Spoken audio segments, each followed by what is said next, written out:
This is episode 5 of the Superparent Syndrome, and I am your host, Dr. Nick Fanning, a working dad of a blended family of 4. And today's topic is torpedoes always happen. Parenting in the 21st century is ever evolving, and while you balance work, kids, and your sanity, it's easy to feel discouraged. Welcome to the Superparent Syndrome with your host, Dr. Nick Fanning. Hey, brave parents. Want to let you know I am here for you. I've been there. And sometimes those days just go on and on, especially leap year. That's an extra day in the year. Holy moly. And sometimes those days never end. And I got to tell you, if you have kids, if you have a job, if you have a spouse, if you have anybody in your life, you're going to have stress and fears and doubts. And I'm telling you, you are not alone. So let's get to work.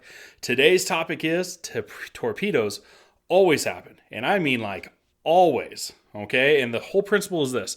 The bigger the ship, the easier it is to hit. Meaning, if you think you have your poop in a group, if you think that you're being rock star parent, rock star spouse, the best at work, the top of the line, guess what? It's gonna hit. It's gonna hit harder the bigger you are. And the more successful you are, the bigger your business, it's gonna happen. So what are you going to do? Now, advice from the Hitchhiker's Guide to the Galaxy, because I am a geek. Don't panic. Accept that it will happen and remind yourself that it is not the end of the world. Now, very clearly, sometimes it feels like it is. But just like a 3-year-old whose blankie is in the washer, you're going to be fine. All right? Now, go ahead, cry, throw your fit, but move on. Okay? You're going to blow through it. And whether or not you're 4 or 40, those torpedoes are going to hit. And yeah, it is easier said than done. Like right now, my business manager for my office is quitting. So all of a sudden I'm thinking, oh gosh, now I got to figure all the financial management of all the clients that I have, the bills that need to be paid. I got to worry about taxes at this time of year. And right now, my life is a little chaotic. You know, I have a spouse that needs me, I need kids that need me, and I'm getting pulled a million different directions. And so my stress was a little high, and I will be honest, I had a little temper tantrum, okay? And you know what? I let it bother me.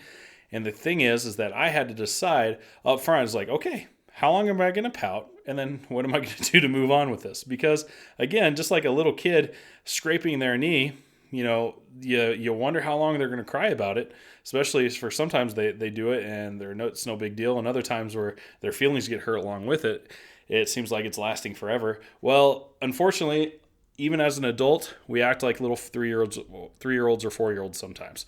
And so what I'm challenging to you guys is make up your mind ahead of time. Realize that torpedoes are going to happen, that you're going to have to take the hit, but then you're going to have to move on. It's how you're going to react.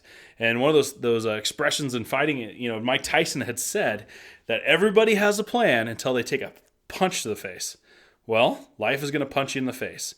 It's up to you what you're going to do after that, because it doesn't matter who you are, how rich you are, how many people you have around you, you're going to take that hit in the face. And in fact, probably because the richer you are or the more people you have around you, the more punches you're going to take. And they always come from the people that you love the most. Okay, so even when the kid is telling you that I hate you or I wish you were dead, I mean, those are big torpedoes. Those are soul-rocking torpedoes, especially the first time you hear it. And it's just because, like, I was just wanting you to take a nap. I'm sorry. Or I can't let you have ice cream for every meal of the day. I'm really sorry for this. And yet they think it's the end of the world. And that's their little torpedoes. And right now we have the perspective of like, what? That's no big deal. Guess what? Someday you're going to look back on what you're going through right now and say the same thing. Just like the guy who wrote, it's all the small things. Ask yourself, will this matter a year from now? And oftentimes, whatever scenario you're going through, it's not. It's not as big a deal as you're going to think it's going to be. So, again, easier said than done, but that's what you need to practice. That's where you need to find your zen. And guess what? You're going to have to talk your spouse through this. You're going to have to talk your kids through this and ask them through that. Hey, is this going to matter a year from now? Especially as they get to be grown-ups or even to that preteen teenager years, you got to offer them that perspective that right now isn't their entire world. And they're teenagers, so they're going through that. They think it's in their entire world, but you have to offer them that perspective. And, that's the advantage of having accountability groups to help you get through certain things. Like, so I have a men's accountability group. My wife has a women's accountability group. And it's these men and women that help us to give that perspective on life. So that way we don't settle on our pity party. So that way we don't feel like this is only happening to us. And it gives us perspective, because always everybody has it worse. And yeah, you think about that and you watch those videos or you hear those stories on Facebook and you're like, gosh, I'm glad my life's not that bad. But what I'm going through still stinks.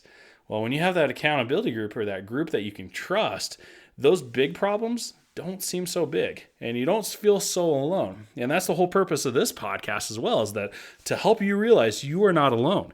And I can tell you folks that there's a lot of your friends and a lot of your family members that probably do feel alone. So make sure you tell them about this podcast. Make sure that you reach out to them, even on a personal level for you, and let them know that you're here for them, that you're going through the same thing. That's the only comfort I have sometimes when I just had a long weekend where I kicked my wife out of the house to get away with her family to have a weekend off, and I was just parenting the kids. And the big thing is, we had 4 kids at one time, and one of them had a friend over, so we had 5 kids at one time. And my goodness, it was just nonstop, loud action, just, get you real kind of frazzled. But the thing is that, this is just a temporary thing. Things are always going to change. It was really no big deal. We had a lot of fun, and we move on from that. Okay, and guess what? The expression is, this too shall pass. Whether it's good or bad, this too shall pass. And so what I'm telling you, parents, I've been there. Every parent's been there. Wash off the mud, put on your big boy panties or big girl panties, and get to it. So here's your challenge. Here's where you're really going to put it in perspective. The challenge is no matter how bad things get, I want you to consciously choose and find an anchor. Mine is actually pretty simple. And I will say to myself, or write on a card, my kids are healthy and safe. Whew. It doesn't matter how bad things get. Once I write that down, instant perspective on the world. That's and whatever this anchor is going to be, that's going to be your go-to when it hits the fan. Even if you're going through bankruptcy or through a divorce, I went through a divorce, and I've had my fair share of stress with my own business.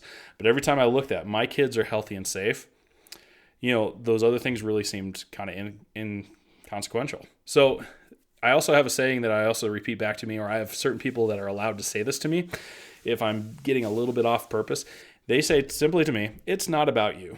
And that totally just breaks my pattern, gets me out of my selfishness and that me attitude. So the challenge is, what's yours going to be? Now, some of you may want to choose scripture or prayer. Some may want to find a quote. It might be the Serenity Prayer for some. But you need to go and consciously choose and set up your go-to anchors. Okay?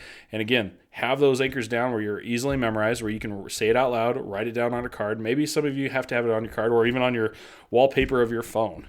But whatever it's going to be, make sure you have that easily and visually there. Because no matter how good you get, no matter how great life is, those torpedoes are going to hit.